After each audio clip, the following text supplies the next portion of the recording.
جو کچھ اسرائیل کر رہا ہے، میں صرف اسرائیل کو اس کا قصوروار نہیں ٹھہراتا ہوں. میرے خیال سے ہر وہ ملک جو اس کو کسی بھی حیثیت میں ان کا ساتھ دے رہا ہے، ان کو اسلحہ دے رہا ہے، ان کو پیسے دے رہا ہے، وہ برابر کے نہیں بلکہ میں سمجھتا ہوں کہ اسرائیلیوں سے زیادہ بڑے مجرم ہیں. اور یہ جرم ان کا جو ہے کسی فرد کے خلاف، کسی گروہ کے خلاف نہیں ہے، یہ انسانیت کے خلاف ان کا یہ جرم ہے، اور جس کی مجھے یقین ہے کہ ان کو سزا مل کے رہے گی. آج نہیں، دیر ہو سکتی ہے.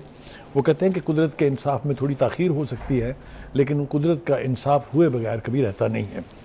ذرا منظرنامہ دیکھ لیتے ہیں جی. اس وقت صورتحال وہاں یہ ہے کہ جو نوزائیدہ بچے تھے جو بجلی کے منقطع ہو جانے کے بعد انکیوبیٹر سے نکال کے باہر رکھے گئے تھے، ان میں سے کافی سارے بچوں کی جو اموات ہیں اس کی خبر جو ہے، اور ویڈیو امیجز جو جا رہے ہیں وہاں سے، وہ دل کو اور زیادہ تکلیف پہنچانے کے لیے ہیں. ہمارے اسکرین کے اوپر آپ وہ مناظر دیکھ رہے ہیں کہ وہاں کے ڈاکٹرز جو ہیں کس مجبوری کے عالم میں، کن کیفیت میں، کس طرح کے ماحول میں اس وقت مریضوں کو ٹریٹ کر رہے ہیں، چاہے وہ چھوٹے بچے ہیں، چاہے وہ خواتین ہیں، چاہے وہ مرد جو زخمی ہو کے وہاں لائے جا رہے ہیں.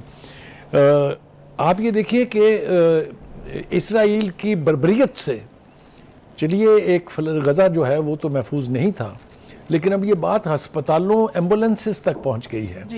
اور سب سے بڑا جرم جو ہے وہ یہ ہے کہ اب جو مہاجرین کیمپس ہیں جو یونائٹڈ نیشن کی زیر نگرانی جو ہے وہ وہاں پر قائم کیے گئے تھے، ان کیمپوں کے اوپر حملے کر کے ان جرائم کی یاد تازہ کی جا رہی ہے جو اس سے پہلے صابرہ اور شتیلہ میں ہوئے تھے لبنان میں، اگر آپ کو یاد ہو، جس کے اندر بھی کوئی کہتا ہے 340 اور کوئی کہتا ہے 35,000 جو فلسطینی شہید کیے گئے تھے. یہ بلیک سپٹمبر کی یہ وہ جارڈن میں ہے. پھر اس کے بعد اردن میں، اب جس کو بلیک سپٹمبر کے نام سے جانا جاتا ہے، وہاں پر بھی رتھلیسلی فلسطینیوں کا قتل عام کیا گیا تھا، اور تاریخ کے شواہد موجود ہیں کہ وہاں بھی 25 سے 35,000 تک فلسطینی جو ہے ان کو شہید کیا گیا تھا.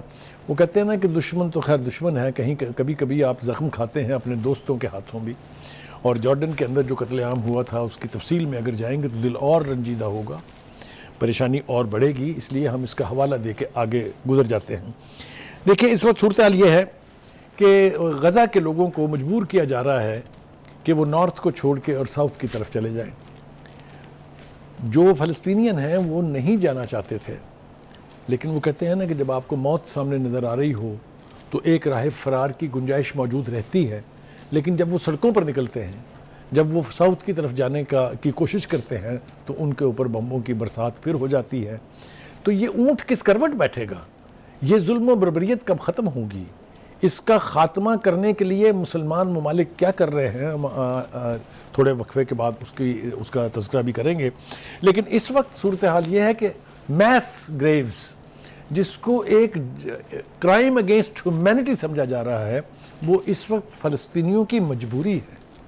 اس لیے کہ یا تو لاشیں ملبوں کے نیچے دبی ہوئی ہیں، یا چیخو پکار سنائی دے رہی ہے ان بچوں کی جو ان گرے ہوئے ملبے کے نیچے دبے ہوئے ہیں، اور جب ان کو بچانے کے لیے جاتے ہیں تو اوپر سے اسرائیلی بمباری ہوتی ہے. یہ ہے وہ منظرنامہ اس وقت غزہ کا، جس کی کوئی پیرلل ہسٹری میں نہیں ہے. قاری صاحب، ہسپتالوں کے اطراف میں جس طرح سے فائرنگ ہو رہی ہے، میں عرض کروں آپ سے کہ جو بڑے ہاسپٹلز تھے، جس میں الشفا ہے، جس میں انڈونیشیا کا ہاسپٹل تھا، اور جس میں اور دیگر ہسپتال تھے، جو پہلی بات تو یہ ہے کہ 25 میں سے 18 سے زیادہ ہسپتال تو مکمل طور پر یا ملبے کا حصہ بن چکے ہیں، یا وہاں پر فیسلٹیز بالکل ختم ہو گئی ہیں. نہ بجلی ہے، نہ گیس ہے، نہ پانی ہے، نہ کوئی ایکوپمنٹ ہے، نہ میڈیسنز ہیں.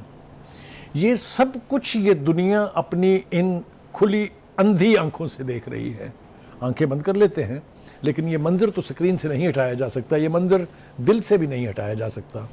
تو جس طرح کی بربریت کا منظر اس وقت غزہ میں ہے، اس کی جتنی بھی تفصیل آپ سے شیئر کی جائے بہت کم ہے. اب تک شہید ہونے والوں کی تعداد 11,000 سے تجاوز کر چکی ہے. ذرا تصور کیجئے، جہاں 11 لاشیں دفنانی ہوں، جہاں ان کو کفن دفن کرنا ہو ان کا، تو میس گریوز جو ہے وہ مجبوری بن جاتی ہے. میں نے دیکھا کہ کس طرح ایک میس گریو کے اوپر بلڈوزر جو ہے وہ مٹی گرا رہا ہے. یہ وہ منظر ہیں جو دل کو بہت تکلیف دیتے ہیں، جو دیکھنے کی ہمت پیدا کرنے کے لیے آدمی کا دل بڑا کڑا ہونا چاہیے. میرے خیال سے کوئی بھی صاحب دل یہ منظر نہیں دیکھ سکتا. ہم بھی کس تکلیف سے یہ منظر دیکھ رہے ہیں اور کس طرح اس کو بیان کر رہے ہیں، یہ صرف دل جانتا ہے. لیکن بہرحال یہ ساری باتیں تو ہوتی رہیں گی ساتھ ساتھ. اب آ جائیے جناب اس وقت بھی ہسپتال میں 4 روز سے ایک ہسپتال میں 4 روز سے 70 میتیں رکھی ہوئی ہیں جن کو ہلانے کی گنجائش نہیں ہے. مجھے تو دل کرتا ہے کہ میں اس بلنکن صاحب سے پوچھوں کہ جو آپ 4 گھنٹے کی پاز کی بات کرتے ہیں، کاش آپ کے بھی گھر والوں کی لاشیں پڑی ہوں اور آپ کو یہ کہا جائے کہ آپ کے پاس صرف 4 گھنٹے ہیں ان سے نبٹنے کے لیے، تو دل پہ کیا گزرے گی. یہ میرے خیال سے ان کی عقل کا، ان کی سوچ کا ماتم کرنے کو دل چاہتا ہے. وہ جو دنیا میں ہیومن رائٹس کے مامے بنتے ہیں، ٹھیکیدار بنتے ہیں، ان سے بڑا بے حس، بے حیا، بے شرم اور بے غیرت میں نے اس سے پہلے نہیں دیکھا. جس ڈھٹائی سے وہ اپنے زائنسٹ ہونے کا اقرار بھی کرتے ہیں اور پھر اسرائیل کے لیے جس طریقے سے وہاں سے اسلحہ پہنچایا جا رہا ہے، جس طریقے سے ان کو انکریج کیا جا رہا ہے. میں آپ کو ایک اور واقعہ بتاتا جاؤں کہ ہیلری کلنٹن جو وزیر خارجہ تھی تو وہ اسرائیل آئی تو تل ابیب ایئرپورٹ کے اوپر ان کی ایک چھوٹی سی سیرمنی تھی، تو وہاں نیتن یاہو نے کہا کہ اگر تو آپ اسرائیلیوں کا قتل عام رکوانے کے لیے آئی ہیں تو بہتر ہے کہ آپ یہیں سے واپس چلا جائیں. ڈوب مرنا چاہیے تھا اس ہیلری کلنٹن کو، فلسطینیوں کو، کہ جو اتنی بڑی بات سن کے اس نے ایک لفظ اس کے اوپر نہیں بولا. تو کہنے کا مطلب یہ ہے کہ یہ آج جو کچھ اسرائیل کر رہا ہے اس کے پیچھے یہ بڑی قوتیں جن کا ایکسپوز کیا جانا بہت ضروری ہے. میرے خیال سے ان کو ایکسپوز ہونا چاہیے. اب آجائیے تو تھوڑا سا اور آگے بڑھتے ہیں. اس وقت جو غزہ میں خان یونس ہسپتال ہے، اب خان یونس کا کوئی تعلق غزہ کے نارتھ پارٹ سے نہیں ہے، وہ بھی محفوظ نہیں ہے. اس کے اوپر بھی بمباری کی ہے جس کے نتیجے میں 13 فلسطینی جو ہیں وہ شہید ہو گئے ہیں. اب دیکھنا یہ ہے کہ یو این اور دیگر جو ادارے ہیں وہ کیا کر رہے ہیں.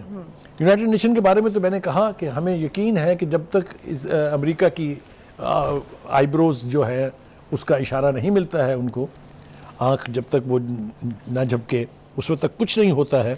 تو ابھی بھی یونائٹڈ نیشن کے صرف سیکرٹری جنرل ایک ایکسیپشن ہیں جن کے بیانات سے تھوڑا سا آدمی کو یہ حوصلہ ملتا ہے کہ چلیے کتنے بڑے ادارے کا سربراہ جو ہے وہ کم از کم بات تو کر رہا ہے. لیکن down the line United nation as an institution is کرپلڈ، is important completely.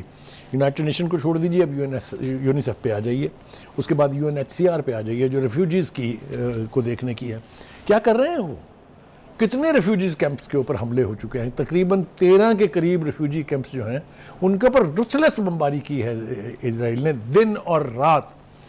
کہنے کا مطلب یہ ہے کہ ویئر از مسلم امہ. تو بخاری صاحب یہ تو ساری جتنی تنظیموں کے آپ نے نام لیے یہ سارے کے سارے امریکن ایڈ سے چلنے والے ادارے ہیں.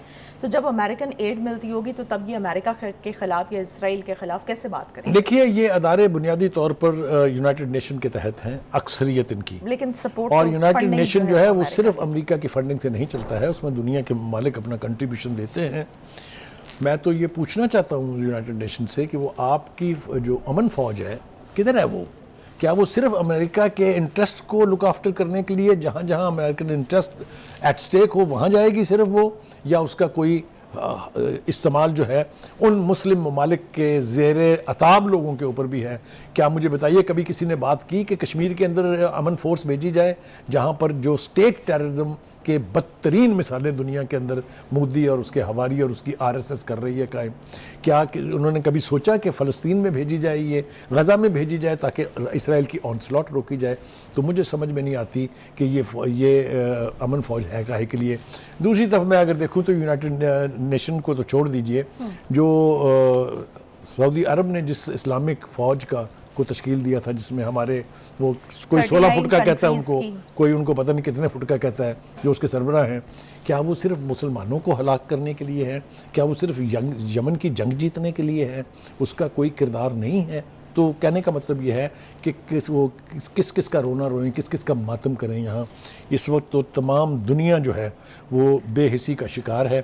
جیسا میں نے کہا تھا کہ ہم obviously باقی جو انسٹیٹیوشن ہیں، خاص طور سے جو مسلم آرگنائزیشنز ہیں، اس کے کردار پر بھی بات کریں گے.